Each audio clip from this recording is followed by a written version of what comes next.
He has, Is yes. Paul a slave to sin here in Romans 7? Is he a slave to sin? Yes. I would say no. Is a captive a slave?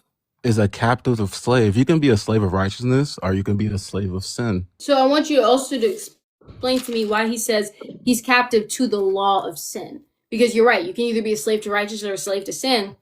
And he's saying he's captive to the law of sin. Can you be a captive to the law of sin in any way as a Christian? Can you be a captive to the law of sin in any way? I would say no. So if you can't be a captive as a Christian, that's just my question.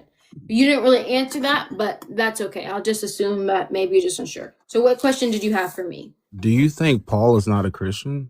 Paul is a Christian when he's writing this, but he's not writing about his life as a Christian. Huh?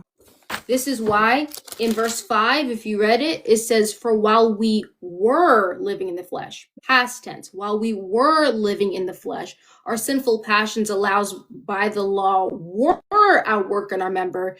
By Paul keeps constantly looking back at the law, and he says he's writing to those who, he says, I'm speaking to those who know the law. He's constantly talking about the power of the law and how it kept him in bondage to sin, how he wanted to do what's right, but he cannot carry out the good that he wants to do.